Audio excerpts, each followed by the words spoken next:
ஒவ்வொரு ஸ்டேட்டுக்கு ஒரு சாமியாரை உருவாக்கி வச்சிருக்கிற மாதிரி தமிழ்நாட்டுக்கு இந்த சாமியாரை கொண்டு வரலான்னு இவங்க ஒரு ப்ரீ பிளான் பண்ணி கொண்டு வந்திருக்காங்க. அந்த குருட்டு நம்பிக்கைகளை, ஆதாரமற்ற செயல்களை அப்படியே தன்னுடைய செயல்பாடுகளின் மூலமாக நிறைய படித்தவங்களை அங்கே எல்லாரையுமே அப்படியே ஒரு பாதி போதையில் அரை போதையில் வச்சுக்கிட்டு எல்லாருக்கும் அப்படியே இந்த விஷத்தை ஊட்டக்கூடியவர் தான் ஜக்கி. தன்னுடைய அந்த குருட்டு நம்பிக்கைகளை இந்துத்துவா பாலிட்டிக்ஸுக்குள்ள சேர்த்து இதை கொண்டு வருவதற்காகத்தான் இப்படி இவர் பேசுகிறார். மத நம்பிக்கையை இந்துத்துவா போன்ற கோமியம், மாட்டு சாணம் இதையெல்லாம் நிறுவுவதற்காக இன்னைக்கு விவாதங்கள்ல அப்பட்டமான பொய்களை பேசுறாங்க பாருங்க. இவங்களுக்கெல்லாம் குரு தான் சத்குரு. 241% இந்த சம்பவி மகாமுத்ரா யோகா செய்யறவங்களுக்கு பிரெயின் சூப்பரா வேலை செய்தான். ஜக்கியை போல ஒரு விட்டடிக்கும் கேஸை பார்க்கவே முடியாது. இந்த ஜக்கி என்கின்ற மாபெரும் அறிவாளி சொல்கிறார், மாடுகளுக்கும் நம்மை போன்ற வேதனை உணர்வுகள் உண்டு.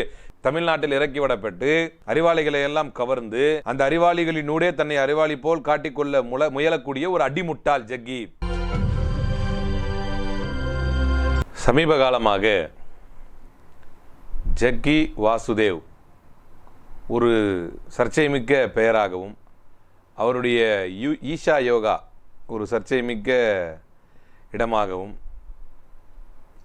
அந்த வெள்ளையங்கிரி மலை அருகிலே அமைந்திருக்கக்கூடிய அவருடைய அந்த ஃபவுண்டேஷன் ஒரு சர்ச்சை மிகுந்த இடமாகவும் சமீப காலமாக அதிகமாக பேசப்பட்டு வருகிறது. ஜக்கி வாசுதேவுடைய நில ஆக்கிரமிப்பை பற்றியோ அல்லது அவருடைய இந்துத்துவா கொள்கைகளை பற்றியோ அவருடைய திமிர் பேச்சுகளை பற்றியோ பேசுவதற்கு முன்னால் ஒரு சில விஷயங்களை அவர் எப்படி தமிழ் சமூகத்திற்குள் ஊடுருவினார், அவரால் எப்படி ஒரு நல்ல கமாண்ட் இருக்குது. இங்கே தமிழ்நாட்டில் ஓரளவு நல்ல படித்த மக்கள் மத்தியில் கூட, நானெல்லாம் ஒரு நேரத்தில் ஐடி கம்பெனியில் ஒர்க் பண்ணும்போது ஏழை எளிய மக்களிடத்தெல்லாம் ஜக்கி வாசுதேவுடைய பேம்ப்ளெட்ஸ்லாம் கொடுக்க மாட்டாங்க. அது இந்த ஐடி எம்ப்ளாயீஸ் ரொம்ப மன வருத்தத்தில் இருக்கிறவங்க அங்கெல்லாம் கொடுப்பாங்க. நிறைய பணம் இருக்கிற இடத்துல, நிறைய பணம் இருக்குது, கொஞ்சம் மன அமைதி வேணும்னு நினைக்கிற இடங்கள்லாம் இதை கொண்டு கொடுப்பாங்க.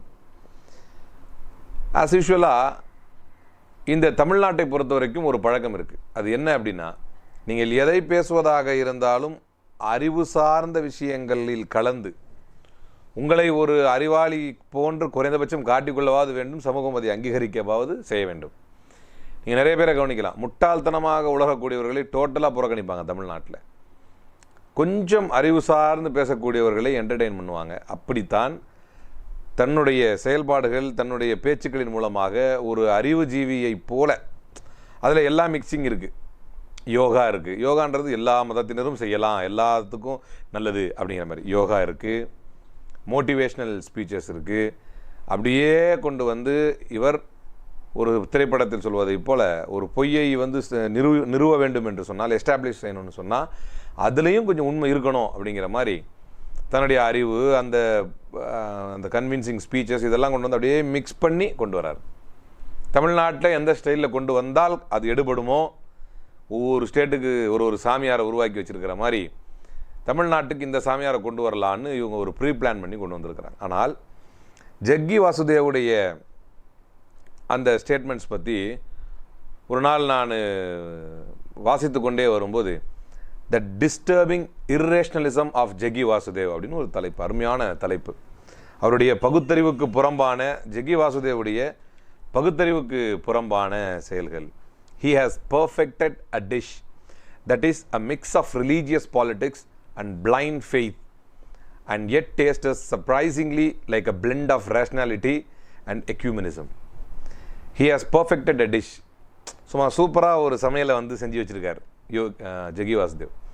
அதில் இது எப்படி இருக்குன்னா, ரிலீஜியஸ் பாலிட்டிக்ஸ், பிளைண்ட் ஃபெய்த், மதம் சார்ந்த அரசியல், குருட்டு நம்பிக்கை, இந்த ரெண்டையும் மட்டுமே போட்டு மிக்ஸ் பண்ணி yet tastes us surprisingly like a blend of rationality and ecumenism.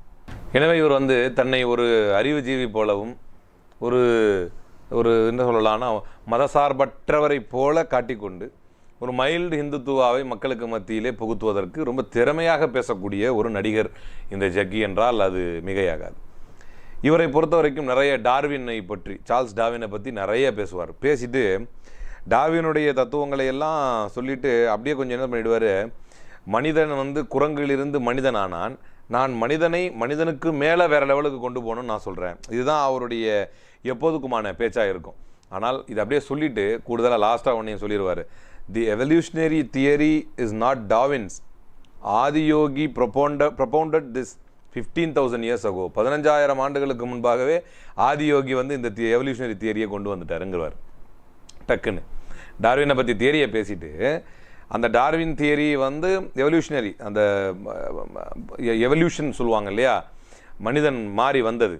அப்போ இந்த குரங்கிலிருந்து மனிதன் மாறி வந்த இந்த தியரியை வந்து ஆதியோகி 15,000 வருஷத்துக்கு முன்னாடியே சொல்லிட்டாரு அப்படின்னு ஹிந்துத்துவாவுடைய அதான் பிளைண்ட் ஃபெய்த், அந்த குருட்டு நம்பிக்கைகளை, ஆதாரமற்ற செயல்களை, ஆதாரமற்ற விஷயங்களை அப்படியே தன்னுடைய செயல்பாடுகளின் மூலமாக நிறைய படித்தவங்களை அங்கே எல்லாரையுமே அப்படியே ஒரு போதையில், பாதி போதையில், அரை போதையில் வச்சுக்கிட்டு எல்லாருக்கும் அப்படியே இந்த விஷத்தை ஊட்டக்கூடியவர் தான் ஜக்கி.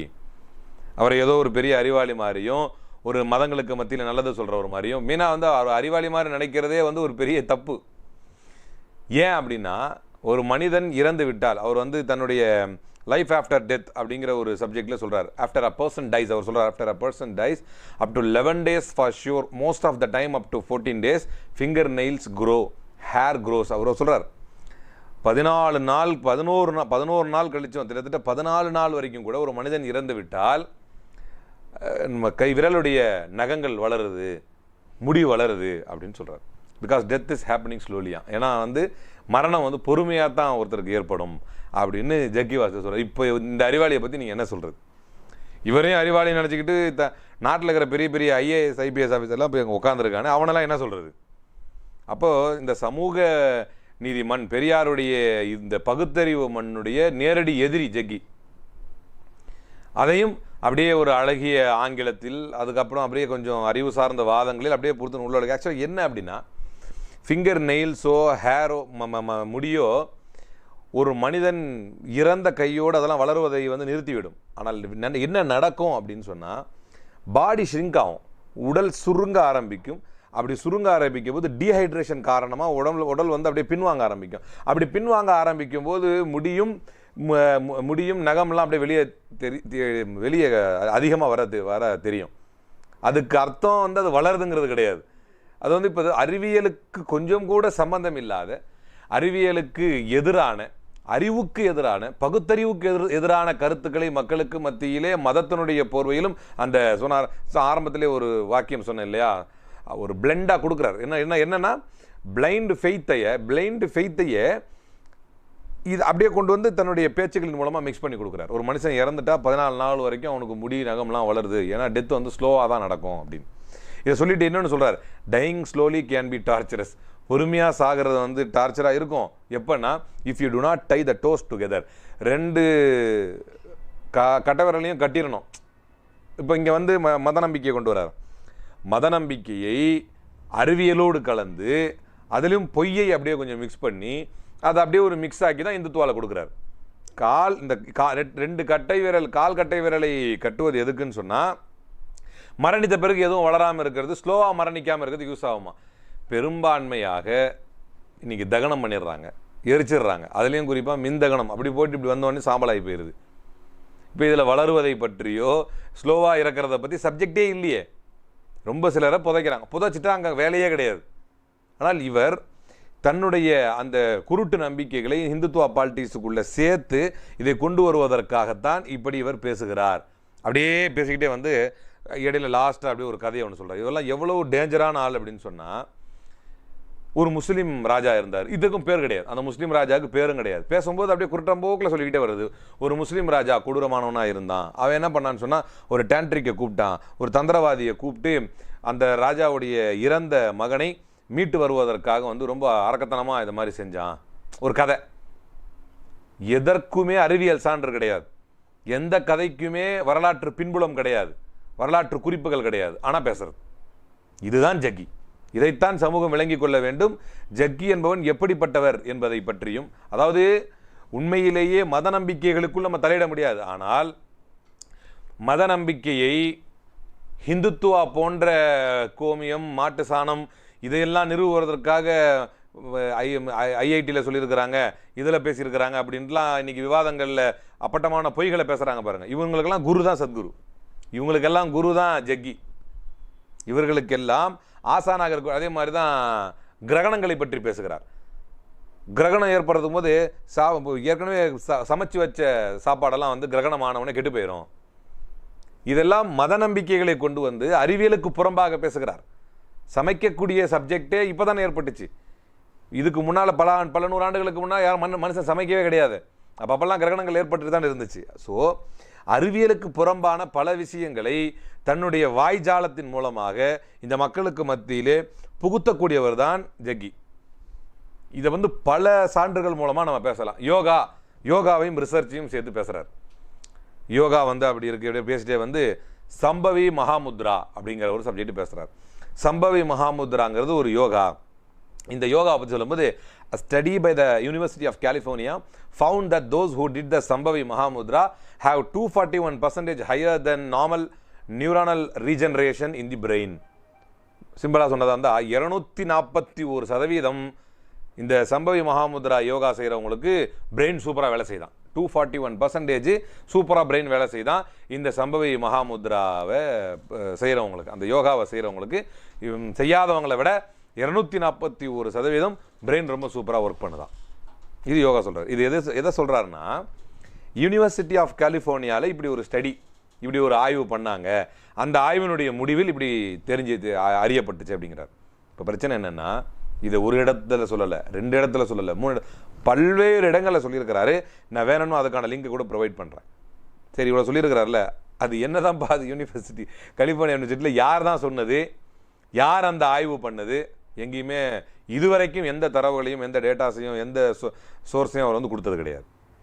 சொல்லப்போனால் சம்பவி மகாமுத்ராவை பற்றி ஒரே ஒரு அவைலபிள் சோர்ஸ் இருக்குதுன்னு சொன்னால் அது அவருடைய சொல்லுவாங்களே சாஸ்தாங்க மாணவர் தீபக் சோப்ரா மாதிரி ஆளுங்க தான் அதை பற்றி பேசியிருக்கிறாங்களே தவிர கலிஃபோர்னியா யூனிவர்சிட்டியில் இவர் சொல்கிற மாதிரி எந்த ஆய்வும் அறிக்கையும் செய்தது போல் நமக்கு தெரியலை. அதே மாதிரி ஹிந்துத்துவா என்பது இந்த நாட்டில் பெரும்பான்மை மக்களால் பின்பற்றப்படக்கூடிய ஒரு அற்புதமான மதம். ஹிந்துத்துவா என்பது இங்குள்ள சில ஆர்எஸ்எஸ் ஃபாசிஸ்டுகளுடைய கொள்கை. அதை எப்படி கொண்டு வந்து திணிக்கிறாருன்னா, ஜக்கி தன்னை பற்றி சொல்லும் போது என்ன சொல்கிறாருன்னா, I do not wish to take a political stance because I have never associated myself with any political ideology. நான் எந்த அரசியல் நிலைப்பாடும் எடுக்க மாட்டேன். காரணம், நான் எந்த பொலிட்டிக்கல் ஐடியாலஜியோடு நான் வந்து நின்றது கிடையாது, நான் எடுத்தது கிடையாதுன்னு சொல்லிட்டு இவருடைய பேச்சுக்களை எல்லாம் நீங்கள் பார்த்தீங்கன்னு வைங்களேன். கோன்யா டர்க்கியில் போய் பாருங்கள். துருக்கி நாட்டில் கோன்யாவில் ஒரு ஆர்காலஜிக்கல் டிபார்ட்மெண்ட் சொல்லிச்சு ஒரு பெரிய சிவலிங்கம் அங்கே இருக்குது. பேசுறதெல்லாம் யாருதுன்னு தெரியுதுல்ல, மக்கா வந்து சிவந்து அது அங்கே போய் சொன்னால் உதைப்பான், சௌரியாரம் உதைப்பான், தூக்கி உள்ளே போட்டுருவான். இங்கே இருந்துக்கிட்டு ஒரு பாபர் மசூதி இடிச்சிட்டு வரலாற்று ரீதியாக சிறுபான்மையினருக்கு மிகப்பெரிய அநீதியை செஞ்சுட்டு இவங்க ஜாலியாக பேசிக்கிட்டு இருக்கிறாங்க இல்லையா. இதே செட்டப்பை வந்து எல்லா பாசிஸ்டுகள் சொல்கிற மாதிரியே கோன்யா டர்க்கியில் வந்து சிவலிங்கம் இருக்குது. இந்த ருத்ராட்ச மாலா, உடனே ருத்ராட்ச மாலையை பற்றி ஒரு கதையை ஒன்று விட வேண்டியது. இதெல்லாம் வந்து 4700 ஆண்டுகளுக்கு அவர் சொல்கிறது, 4700 ஆண்டுகளுக்கு முன்பாக all of Europe was full of temples. இவருடைய கதை, இவருடைய புருடா 4700க்கு முன்னால் யூரோப்பில் வந்து ஃபுல்லாக கோயிலாக இருந்துச்சான். சரி தங்கம், நீ சொல்கிற இதுக்கு ஏதாவது ஒரு சோர்ஸ் இருக்கா, ஏதாவது ஆதாரம் இருக்கா? ஜக்கியை போல் ஒரு விட்டடிக்கும் கேஸை வந்து பார்க்கவே முடியாது. வாய்க்கு வந்ததை உளரக்கூடிய ஒரு அடிமுட்டாள் ஜக்கி. அடிமுட்டாள்னா கொடுத்த டாஸ்கை க்ளீனாக நிறைவேற்றுறார். தமிழ்நாட்டுக்குள் தன்னை அறிவாளி போல் காட்டிக்கொண்டால் தான் பிழைப்பு நடத்த முடியும். அதன் மூலம் பிழைப்புக்கு மட்டும் கிடையாது, இவரை இறக்கி விட்டு ஒரு பெரிய வேலையை இந்துத்துவா வாங்க பார்க்கிறது. அதனால்தான் ஜக்கிக்கு எதிராக முற்போக்கு சிந்தனையாளர்கள் கொதிக்க வேண்டிய கட்டாயத்தில் இருக்கிறோம். 4700 ஆண்டுகளுக்கு முன்பாக யூரோப்பில் போய் சொன்னால் உதச்சி தள்ளிடுவான். 4700 ஆண்டுகளுக்கு முன்பாக எப்படி டர்க்கியில் வந்து கோன்யாவில் ஃபுல்லாக சிவலிங்கம் இருந்துச்சோ, அதுவும் சொல்கிறார் ஆர்கியாலஜிக்கல் மியூசியமில் இருக்குதான். அது தொல்லியல் துறை சொல்லுதான். எந்த தொல்லியல் துறை ஆதாரம் காட்ட முடியுமா? ஏதாவது ரெக்கார்டு இருக்கா? ஒன்றும் கிடையாது. எல்லாம் இப்படி புழுகு மேனிக்கு தள்ளிட்டு போயிட்டே இருக்கிறது. அப்போ அதே மாதிரி 4700 வருஷத்துக்கு முன்னால் யூரோப் ஃபுல்லாக கோயிலுங்க தான் இருந்துச்சான். இவர் பார்த்தார். அப்போ ஜக்கியை பொறுத்தவரை அவர் தோலுரிக்கப்பட வேண்டியவர். அவர் ஹி மஸ்ட் பி அன்வெயில்டு. இவருடைய முகத்திரையை நிச்சயமாக கிழித்து காட்ட வேண்டிய கட்டாயத்தில் நம்ம இருக்கிறோம். எந்த ஆர்கியாலஜிக்கல் எவிடன்ஸும் இல்லாமல் ஜக்கி வந்து பேசிக்கிட்டு இருக்கார். அதே மாதிரி லின்ச்சிங் இன்னைக்கு எவ்வளோ பெரிய சப்ஜெக்ட். குழு தாக்குதல், கும்பல் தாக்குதல், கும்பலாக சேர்ந்து அடித்து கொள்கிறான். இப்போ சமீபத்தில் கொரோனா நேரத்தில் கூட ஒரு ஜிம் மாஸ்டரை வந்து அடித்து கொண்டு இருக்கிறாங்க ஒரு முஸ்லீமை. இந்த லிஞ்சிங்கை பற்றி பேசும்போது அவர் சொல்லும்போது கரெக்டாக டைம்லி இம்ப்ளிமெண்டேஷன் ஆஃப் தி லா இருக்கணும், அந்த மாதிரி இந்த மாதிரி கிரைம்லாம் நடக்கக்கூடாதுன்னு அப்படி பேசிக்கிட்டே வந்து கவு ஸ்லாட்டர் பேனையும் டைட் பண்ணணும். லிஞ்சிங்கே அதனால தான் நடக்குது. என் உணவு என் உரிமை என்று சொல்வது தான் ஒரு செக்யூலர் ஸ்டேட். ஒரு மதசார்பற்ற நாடு, எல்லா மதங்களையும் சமமாக பாவிக்கக்கூடிய ஒரு நாட்டில் அவரவர் எதை உண்ண வேண்டும் என்பதை அவரவர் தீர்மானித்துக் கொள்வார். ஆனால் மாட்டுக்கறியை வச்சிருந்தாங்கிறதுக்காக அடிச்சு கொள்கிற இந்த நாட்டில் தான் மாட்டுக்கறியை வந்து தடை பண்ணுறது கரெக்டு தான், ஆனால் அடித்து யாரையும் கொள்ளக்கூடாது அப்படி லேசாக வர்றார். அப்போ இவர் வந்து நான் சொன்ன நீங்கள் கேட்டுக்குங்க, நான் சொல்ல பேச்சு கேட்கலாம், உங்களை அடிச்சு தான் கொள்ளுவாங்க அப்படி. இப்போ மாட்டுக்கறி தடையை பற்றி அப்படியே பேசிட்டு அப்புறம் சொல்கிறார், இவர் சொல்கிறது cows have emotion like humans and even cry from grief. இது ஜக்கி சொன்னது. இங்கே பாயிண்ட்டுக்கு வருவோம். இவருடைய மிகப்பெரிய அறிவாளி தானே, இவர் ஒரு மிகப்பெரிய ஒரு பகுத்தறிவாளி தானே. மாடுகளுக்கும் நம்மள மாதிரியே உணர்வு இருக்குது, அவைகளும் வந்து சோகப்பட்ட அழுவோம். இது ஜக்கி சொன்னது. இது உண்மையா? ஒரு சாதாரண ஒரு வெட்டரினரியனை கூப்பிட்டு கேளுங்க, வெட்டரினரி டாக்டர் இருப்பாங்களா, ஒரு வெட்டரினரியனை கூப்பிட்டு சொல்லிங்கன்னா சொல்லிடுவாங்க, மேமல்ஸுக்கு வந்து tear glands to keep their corneas from drying out, அது காய்ந்து விடாமல் இருப்பதற்கு ஒரு டியர் கிளான்ஸை வந்து இயற்கையிலேயே இறைவன் படைத்திருக்கிறார். அதில் இருந்து தண்ணி எப்போவுமே ஊற்றிக்கிட்டே இருக்கும் உலகத்திலேயே. But only human shed sad tears. சோகத்திற்கான கண்ணீரை உலகத்தில் மனிதன் மட்டும்தான் சிந்துவான். நல்லா கேட்டுங்க. சோகத்தின் அடிப்படையில், உணர்வுகளின் அடிப்படையில் கண்ணீர் சிந்துவது மனுஷன் மட்டும்தான் உலகத்தில். ஆனால் இந்த ஜக்கி என்கின்ற மாபெரும் அறிவாளி சொல்கிறார், மாடுகளுக்கும் நம்மை போன்ற வேதனை உணர்வுகள் உண்டு. சில நேரங்களில் வேதனையின் அடிப்படையில் அது வந்து இதெல்லாம் எதுக்கு? இந்துத்துவவாதிகளை தூண்டி விடுறது. பாவம் மாடு அழுவுது, கொண்டுட்டாண்டா, ஸோ என்ன பண்ணு மனிதன். அப்போ என்ன சொல்ல வராரு? மனிதனும் மாடும் ஒன்று. ஸோ மாட்டை அறுப்பவன் யாரு? கேனிபலிசம். அப்படிதான் அவருடைய பட்சம். Like killing a human being it's murder or it's cannibalism சொல்றார். ஒரு மனிதனை கொல்வது எப்படி கேனிபாலிசமோ, மனிதன் கொண்டு தின்றது, அதே மாதிரி தான் மாடை கொண்டு தின்றதும். இதுக்கு மேலே இவர் ஒரு கட்டர் இந்துத்துவா ஃபாசிஸ்ட் என்பதற்கு வேறு ஏதாவது உதாரணம் வேணுமா? தமிழ்நாட்டில் இறக்கி விடப்பட்டு அறிவாளிகளை எல்லாம் கவர்ந்து அந்த அறிவாளிகளினூடே தன்னை அறிவாளி போல் காட்டிக்கொள்ள முயலக்கூடிய ஒரு அடிமுட்டால் ஜக்கி என்பது இதை விட தெளிவாக தெரிய வருமா? கேனிபாலிசத்துக்கு நிகரானது என்று சொல்கிறார் மாடுகளை உண்பது. மனிதன் உண்பதை போன்றது மாடை உண்ணக்கூடிய மனிதனுக்கு நிகரானவன் என்கிறார். இன்னும் சொல்லப்போனால் இவர் மனிதனை விட மேலானவன் என்று மாடை சொல்லுவார். நம்மள மாதிரியே மாட்டுக்கு உணர்வு இருக்கு என்று சொல்ல வருகிறார். அப்போ இந்த அளவுக்கு ஒரு ஹிந்துத்துவா கொள்கையை கொண்டு வந்து இந்த மக்களுடைய உள்ளங்களிலே திணித்து காட்லெஸ் கிரியேச்சர், அப்படிதான் இவர் சொல்லிக்குவார், this is a godless culture, there has never been an idea of God in this culture அப்படின்னு சொல்லிட்டு இருந்தவர் தான் கடைசியாக வந்து அந்த இவ்வளவு பெரிய ஆதியோகி சிலையை தன்னுடைய ஈஷா யோகாவில் வச்சுருக்கார். காட்லெஸ் கல்ச்சர் அது கிடையாது, சிலை வணக்கம் கிடையாதுன்னு சொல்லிட்டு இவ்வளோ பெரிய கூட்டத்தை திரள வச்சுட்டு இப்போ லாஸ்ட்டாக என்ன பண்ணுற, இவ்வளோ பெரிய ஆதியோகி சிலையை வந்து நிறுவிட்டு அதை கொண்டு வந்து ஓப்பன் பண்ணது யார்? இந்தியாவில் குஜராத்தில் மிக பெரும் அளவில் ஒரு குறிப்பிட்ட சிறுபான்மை சமூகத்தை கொத்தாக கொன்ற மோடி.